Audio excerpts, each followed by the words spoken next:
Welcome back to our channel Simply Studies with चैल्शा। तो देखो यहाँ पे हमने स्टार्ट किया हुआ है हमारा डीएमएस, यहाँ पे हमने स्टार्ट किया हुआ है। एंड डीएमएस में हम क्या देख रहे हैं, अभी सेट थ्योरी देख रहे हैं। ठीक है, तो सेट थ्योरी में हमने सेट का इंट्रोडक्शन कर लिया था, हमने रिप्रेजेंटेशन ऑफ सेट कर लिया है, टाइप्स ऑफ सेट हमने लास्ट क्लास में देखा था। तो यहाँ पे देखो आज की क्लास में हम क्या देखने वाले थे, वेन डायग्राम। जो आपके वेन डायग्राम है उनको हम देखेंगे, लेकिन वेन डायग्राम से पहले यहाँ पे कुछ ये एक्सरसाइज है। ठीक है, ये जो मेरी डीएमएस की बुक है उसके अंदर ये कुछ एक्सरसाइज यहाँ पे मेंशन की गई है। तो इसके अंदर हम एक बार इस एक्सरसाइज को देख लेते हैं, क्योंकि जनरली जो आपका यूजीसी नेट का जो एग्जाम होता है ना, उसमें इसी टाइप के क्वेश्चन आते हैं। ये जो स्टेटमेंट होती है इनको ही ये पूछ लेता है। ठीक है, तो ऐसे इसी टाइप के आपके ट्रू फॉल्स में क्या हो जाते हैं, थ्योरम्स में वो क्वेश्चन डाल देता है। तो ये जो मेन यहाँ पे कुछ पॉइंट्स मैं आपके सामने डिस्कस करने वाली हूँ। ठीक है, तो देखो यहाँ पे क्या क्या ये कह रहा है। ये जो फर्स्ट क्वेश्चन यहाँ पे था ना, ये यहाँ पे था सबसेट के रिगार्डिंग था, जो मैंने आपके साथ डिस्कस कर भी लिया था। तो यहाँ पे देखो अपना जो बी पार्ट है यहाँ से स्टार्ट करते हैं। तो बी पार्ट में आपके सामने एक ये स्टेटमेंट यहाँ पे इस तरह से ये एक्सप्रेशन मेंशन है। क्या कह रहा है ये एक्सप्रेशन कि देखो ये किसका सिंबल है, हमने लास्ट क्लास में देखा था, ये सिंबल है आपका सबसेट का। एंड यहाँ पे प्रॉपर सबसेट का सिंबल ये होता है। अब यहाँ पे बोल रहा है कि n is the subset of z। आपको ये स्टेटमेंट रीड करनी आनी चाहिए। अगर आपको डीएमएस के क्वेश्चन करने हैं तो आपको स्टेटमेंट रीड करनी आनी चाहिए।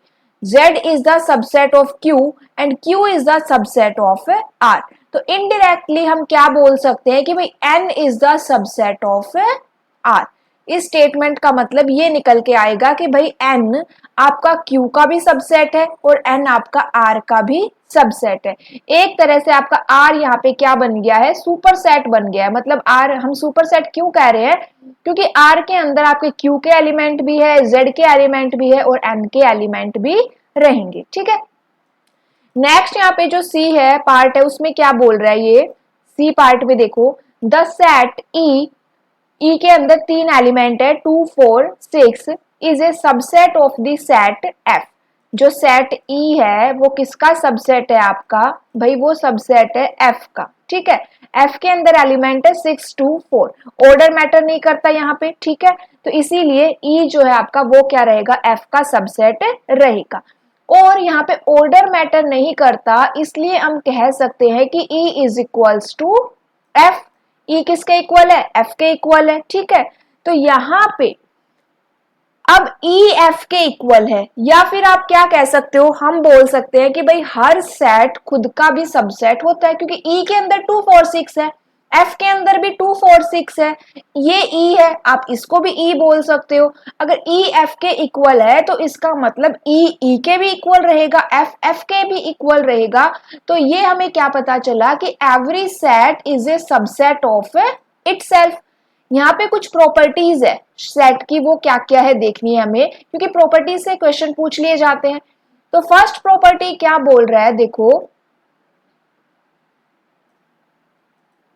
Every set A is a subset of the universal set U। मैंने आपको यूनिवर्सल सेट करवाया था जिसको हम U से रिप्रेजेंट करते हैं। यूनिवर्सल सेट के अंदर क्या होता है कि आप यूनिवर्सल सेट, आप किसी भी सेट के रिगार्डिंग अगर उसका यूनिवर्सल सेट बोल रहे हो उसे, मतलब आप कोई सेट A है एंड A के लिए आप इसे यूनिवर्सल सेट बोल रहे हो, इसका मतलब A के सारे एलिमेंट इस U के अंदर प्रेजेंट है। U के अंदर एक्स्ट्रा एलिमेंट भी प्रेजेंट हो सकते हैं, लेकिन A के सारे एलिमेंट U के अंदर प्रेजेंट रहेंगे। तो A is the subset of U, हम कह सकते हैं यहाँ पे। ठीक है, अब यहाँ देखो मैंने आपको एम्प्टी सेट में भी करवाया था कि जो आपका एम्प्टी सेट है जिसे हम फाई से या थीटा से रिप्रेजेंट करते हैं, एम्प्टी सेट आपका हर सेट का क्या होता है, सबसेट होता है। तो यहाँ पे empty set is a subset of A। इस फर्स्ट प्रॉपर्टी से क्या पता चला हमें कि every set is a subset of the universal set. Second, empty set is a subset of A। ठीक है, सेकंड प्रॉपर्टी क्या कहती है, every set A is a subset of itself. मतलब कि हर सेट खुद का भी सबसेट होता है। क्यों, क्योंकि भाई खुद के एलिमेंट खुद में तो बिलोंग करेंगे ही ना, every element of A belongs to A, तो इसीलिए every set A is a subset of itself. Third property क्या बोल रही है, if every element of A belongs to set B. देखो क्या कह रहा है कि ए के सभी एलिमेंट किस में बिलोंग करते हैं, बी में बिलोंग करते हैं। ए के सभी एलिमेंट बी से बिलोंग करते हैं और बी के सभी एलिमेंट सी से बिलोंग करते हैं। ये आपका बिलोंग का सिंबल है, तो हम क्या कह सकते हैं क्लियरली कि ए के सभी एलिमेंट सी में बिलोंग करते हैं। क्या पता चला हमें कि ए के सभी एलिमेंट किससे बिलोंग कर रहे हैं, सी से बिलोंग कर रहे हैं। अब बिलोंग की जगह हम क्या कह सकते हैं, सबसेट। अगर A is the subset of B and B is the subset of C, then A is the subset of C। ठीक है, क्लियरली है, ये थर्ड प्रॉपर्टी रहेगी इसकी। हमें पता चला तीन प्रॉपर्टी हमने यहाँ पे देख ली है किसी भी एक सेट या सबसेट के रिगार्डिंग। फोर्थ जो प्रॉपर्टी है इसकी वो क्या कहती है कि if A is subset of B, A B का सबसेट है and B is subset of A, then A and B have the same element, that is A is equals to B. Conversely, if A is equals to B, then A is the subset of B and B is the subset of A। हमें क्या पता चला यहाँ से कि अगर हम बोल रहे हैं कि भाई A B का सबसेट है और B A का सबसेट है, ध्यान रखना जनरली हम जब बोलते हैं कि A is the subset of B, तो जरूरी नहीं है कि B is the subset of A। ठीक है, अब अगर B A का सबसेट नहीं है तो इसका मतलब A B के इक्वल नहीं है, एंड यही बात मैंने आपको बताई थी प्रॉपर सबसेट में। ठीक है, एंड इम्प्रॉपर सबसेट क्या था, जब A is equals to B हो जाएगा। अब A B का सबसेट है, B A का सबसेट है, मतलब कि दोनों में सेम सेम ही तो एलिमेंट है, इसका मतलब A B के इक्वल है। ठीक है, हम बोल सकते हैं अगर हम ये कहें कि A B के इक्वल है, दो सेट है A एंड B और वो इक्वल है, तो इसका मतलब वो एक दूसरे के सबसेट भी है। A is the subset of B and B is the subset of A। Conversely ये स्टेटमेंट भी क्या हो जाएगी, ट्रू हो जाएगी। ठीक है, तो ये चार स्टेटमेंट हमने यहाँ पे देखी एंड आप यहाँ पे देख सकते हो। अगर एग्जाम में आपसे डायरेक्टली ये स्टेटमेंट ट्रू एंड फॉल्स में पूछ ली जाए तो आप कर सकते हो कि भाई हाँ ये इस तरह से आप इनको प्रूव करके भी देख सकते हो। ठीक है, नेक्स्ट यहाँ पे देखो डी पार्ट क्या कहता है, give an example 1 each for set A B and C such that A belongs to B, B belongs to C, B belongs to C, but A does not belong to C। एक आपको example देना है जिसमें A के element B से belong कर रहे हैं, B के एलिमेंट C में है, लेकिन हम जब ऊपर कह रहे हैं ना इनडायरेक्टली कि A के एलिमेंट C में है, लेकिन यहाँ पे क्या कह रहा है कि A के एलिमेंट C में नहीं है। इस टाइप का कोई एक एग्जाम्पल आपको यहाँ पे शो करवाना है। तो देखो A is equals to A B, यहाँ पे इसने A के अंदर दो एलिमेंट ले लिए ए बी। अब B is equals to A B A E D, ये क्या हुआ यहाँ पे B के अंदर इसने ए बी, देखो ये ए बी यहाँ पे इसने एक सिंगल एलिमेंट लिया है। जब हम ऐसे बात करते हैं ए बी तो इसका मतलब ये दो एलिमेंट है, लेकिन जब आप इस पूरे के पूरे सेट को एक साथ किसी दूसरे सेट के अंदर डाल देते हो, जैसे कि यहाँ पे हमने करली ब्रैकेट में लिख दिया, तो अब ये ए बी पूरा एक एलिमेंट कंसीडर किया जाएगा, ना कि दो एलिमेंट कंसीडर किए जाएंगे। ठीक है, ए बी ये एक एलिमेंट है यहाँ पे, फिर यहाँ पे सेकेंड एलिमेंट आपका ए है, थर्ड एलिमेंट आपका ई है एंड फोर्थ एलिमेंट आपका डी है। ठीक है, सी यहाँ पे फिर से इसने क्या ले लिया, सी सेट है एंड सी सेट के अंदर इसने क्या किया, इस पूरे पार्ट को एक ही एलिमेंट मान के सी के अंदर डाल दिया, मतलब करली ब्रैकेट में लिख दिया ना इसने पूरे पोर्शन को। अब ये पूरा पोर्शन यहाँ पे एक ही एलिमेंट कंसीडर किया जाएगा। अब देख लो बाकी एलिमेंट जी एच आई है। ठीक है, अब इसका मतलब क्या हुआ, ए बी एक सिंगल एलिमेंट यहाँ पे माना गया है जो कि बी के अंदर प्रेजेंट है, और सी के अंदर ए बी ए ई डी ये भी प्रेजेंट है। अब ये ए बी जो कि एक सिंगल एलिमेंट है वो यहाँ पे प्रेजेंट नहीं है, क्योंकि वो ए बी अगर हम यहाँ पे अलग से इस तरह से मेंशन करते हैं ना तब तो वो इसमें प्रेजेंट थे, बट अभी वो इसके अंदर प्रेजेंट नहीं है। तो ये स्टेटमेंट इस तरह से क्या हो गई, आपकी प्रूव हो गई। ठीक है, समझ आया कि जब आप किन्हीं भी एलिमेंट्स को कर्ली ब्रैकेट के अंदर रख के ही किसी दूसरे सेट का एलिमेंट बना देते हो, तब वो पूरा एक ही एलिमेंट कंसीडर किया जाता है। चलिए ई पार्ट क्या कहता है, देखो एक एग्जाम्पल देना है जिसमें A बिलोंग्स टू B है, B belongs to C and A belongs to C। Simple सा है, A के अंदर 3 एलिमेंट डाल दिए इसने A B C, B के अंदर भी यहाँ पे A B C ये पूरा एक एलिमेंट डाल दिया, फिर यहाँ पे D E ये सेकंड एलिमेंट है और F आपका थर्ड एलिमेंट है। C के अंदर यहाँ पे A B C ये एक एलिमेंट है, A B C D E F ये पूरा एक एलिमेंट है और A B C इसने अलग से भी यहाँ पे मेंशन किया है और G B। अब यहाँ पे देख लो A बिलोंग्स टू C कर रहा है ना, तो ये यहाँ पे स्टेटमेंट ट्रू हो गई। नेक्स्ट यहाँ पे देखो, give an example one each for set A B and C such that A is the subset of B, B is the subset of C and A is the subset of C। ऐसा कोई एक example देना है। तो A के अंदर A element है, ठीक है, B के अंदर यहाँ पे, अब यहाँ पे A को हमने देखो अब कर्ली ब्रैकेट में नहीं डाला है, सिंगल एलिमेंट ही डाला है, ठीक है, A B C D, ठीक है, आया, क्योंकि यहाँ पे एक ही एलिमेंट प्रेजेंट है ना, तो कर्ली ब्रैकेट में डालने की ऐसी कोई यहाँ पे रिक्वायरमेंट अभी है भी नहीं। उसके बाद यहाँ पे देखो A जो है B में बिलोंग कर रहा है, ठीक है, ये सारे का सारा सेट एक बार में इसमें डाल दो। इसमें डाल दो, कैसे डाल दोगे, देखो A B C D अलग अलग डाल दिया, कर्ली ब्रैकेट में डालने की भी रिक्वायरमेंट नहीं है आपको। A B C D इस तरह भी डालोगे तो भी ये एलिमेंट इसके अंदर प्रेजेंट है, और अगर आप इसको इस तरह से कर्ली ब्रैकेट में कर देते हो तो भी ये इसके अंदर प्रेजेंट रहेंगे, ठीक है, एक ही तो बात है, यहाँ पे एक एलिमेंट बना के डाल दो या फिर ये 3 एलिमेंट बना के डाल दो। बाकी के एलिमेंट इसके अंदर E है, देखो एक F G यहाँ पे इसने डाला हुआ है, एक H डाला हुआ है, तो ये क्या हो गया आपका इस स्टेटमेंट का एक एग्जाम्पल हो गया। उसके बाद नेक्स्ट यहाँ पे देखो, आपको यहाँ पे बताना है कि ये ट्रू या फॉल्स है, क्या है यहाँ पे। 3 बिलोंग्स टू 135, क्या 3 135 में बिलोंग करता है, बिलोंग करता है, ठीक है, ट्रू है यहाँ पे, ठीक है। उसके बाद देखो ये यहाँ पे ट्रू है, लेकिन अगर ये इस तरह से लिख देता ना, 3 को कर्ली ब्रैकेट में डाल देता, अब ये 135 में बिलोंग नहीं करता, ठीक है, अब ये 135 में बिलोंग नहीं करता। अगर इसके अंदर ये कर्ली ब्रैकेट में होता तब ये इसके अंदर बिलोंग करता। नेक्स्ट यहाँ पे एग्जांपल क्या है, A is equals to A B, curly bracket में डाला, मतलब ये ए बी आपका एक ही एलिमेंट है, तो A बिलोंग्स टू A नहीं, फॉल्स है, क्यों, क्योंकि इसके अंदर A एलिमेंट प्रेजेंट नहीं है, A B पूरा एक एलिमेंट यहाँ पे प्रेजेंट है। Capital A belongs to A, ये कंडीशन यहाँ पे क्या कह रहा है, कैपिटल A मतलब कि A बिलोंग्स टू A, क्या A पूरा सेट यहाँ पे A में बिलोंग करता है, इसने फॉल्स लिखा है, स्टार भी लगाया है, तो ये ट्रू भी हो सकता है, ठीक है। यहाँ पे मेरे अकॉर्डिंग ये ट्रू होना चाहिए, क्योंकि ऊपर अभी हमने बात करी थी कि भी A खुद का भी सबसेट होता है, ठीक है, तो A अगर खुद का सबसेट है तो मतलब A के अंदर खुद के एलिमेंट्स तो प्रेजेंट रहेंगे ही, तो उसके अकॉर्डिंग मुझे ये ट्रू लगता है।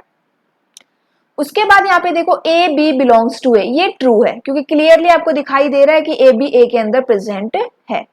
नेक्स्ट यहाँ पे देखिए, there are 2 elements in A, statement कहती है कि A के अंदर 2 एलिमेंट है, ये कंडीशन फॉल्स है, क्योंकि उसके अंदर केवल एक ही एलिमेंट प्रेजेंट है, जो क्या है आपका A B। अब यहाँ देखिए कर्ली ब्रैकेट को यहाँ पे 3 के कर्ली ब्रैकेट में 3 यहाँ पे मेंशन किया है, और ये कंडीशन यहाँ पे क्या हो गई है, फॉल्स हो गई है। क्यों, अगर सिंपली ये एलिमेंट 3 लिखता ना, तब तो ये इसके अंदर प्रेजेंट था, लेकिन जब कर्ली ब्रैकेट की बात हो जाती है तब इसको इस तरह से लिखना चाहिए था, 1 कर्ली ब्रैकेट 3, इस तरह से कर्ली ब्रैकेट के अंदर अगर ये होता तो ये कंडीशन क्या हो जाती, ट्रू हो जाती।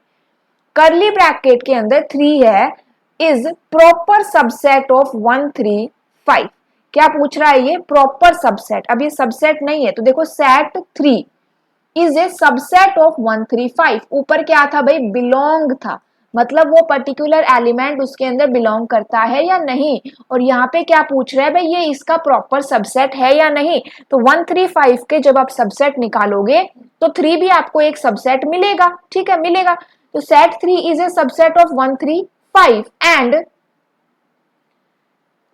सेकंड चीज क्या कह रहा है, ये प्रॉपर सबसेट होना चाहिए। प्रॉपर सबसेट का मतलब क्या होना चाहिए कि भाई आपके वो दो जो सेट कंपेयर कर रहे हो वो इक्वल नहीं होने चाहिए, तो इसके अंदर केवल एक सिंगल एलिमेंट 3 है, इसके अंदर आपके कितने एलिमेंट है 3 है, तो यहाँ पे ये इक्वल नहीं होगा।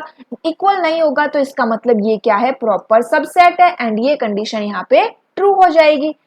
नेक्स्ट यहाँ पे देखिए 3 5 इज सबसेट। अब ये सबसेट बोल रहे हैं, यहाँ पे प्रॉपर सबसेट नहीं बोल रहे, सबसेट बोल रहे हैं 1 3 5, तो 3 5 इसका सबसेट है, ये कंडीशन ट्रू है।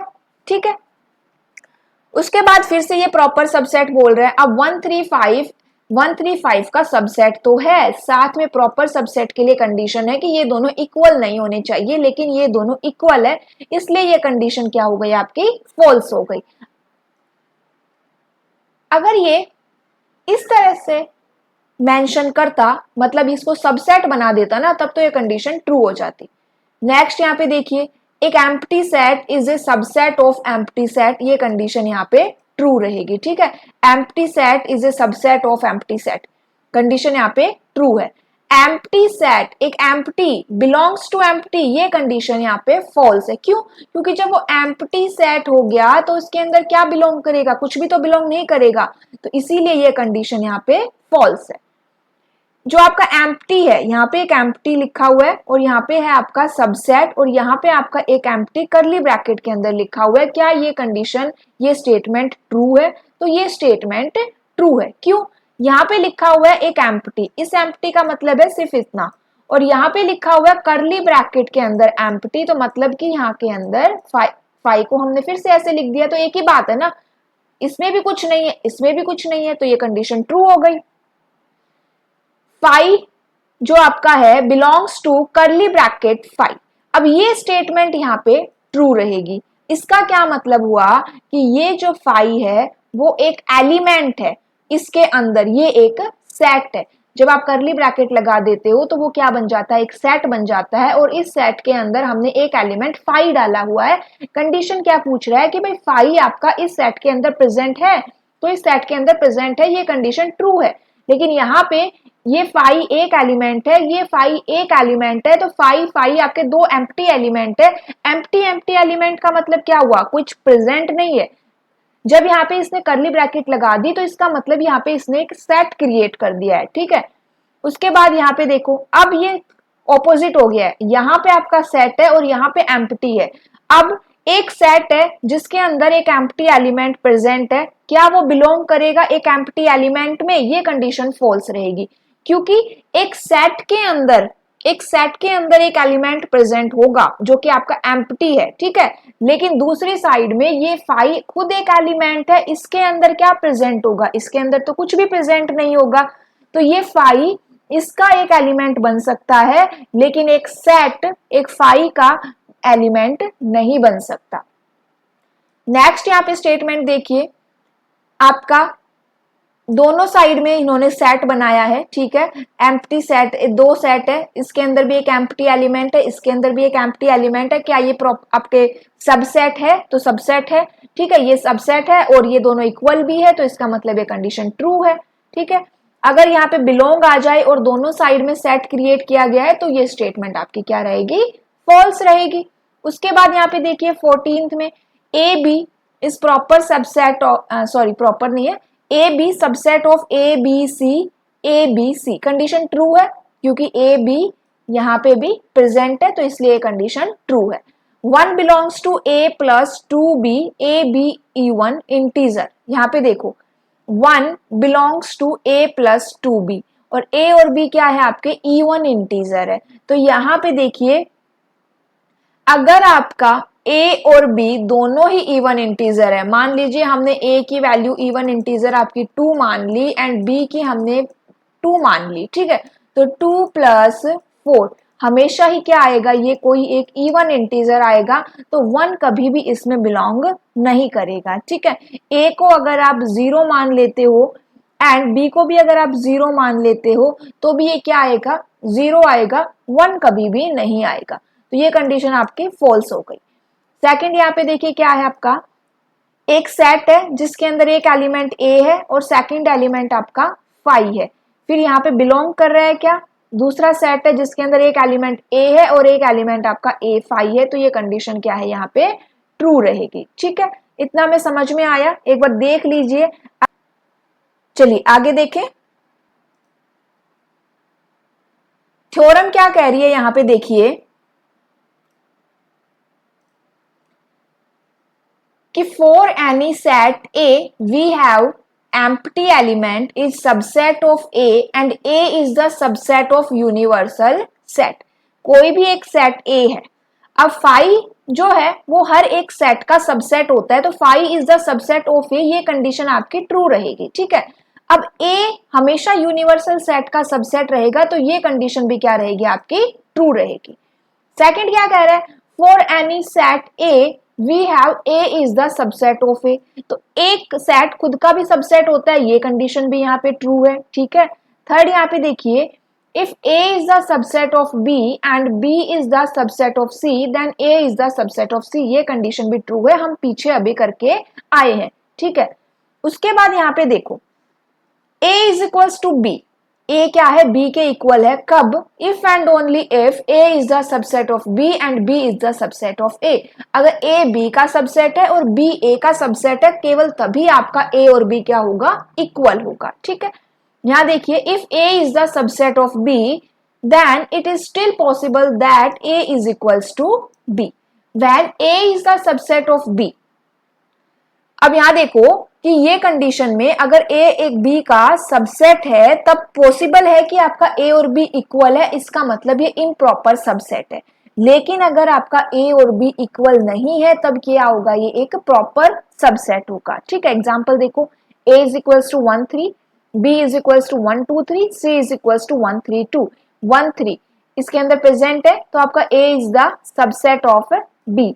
1 2 3 1 2 3 इसके अंदर प्रेजेंट है तो B is the subset of C। ठीक है, अब यहाँ पे 1 3 इसके अंदर प्रेजेंट है तो A is the subset of C।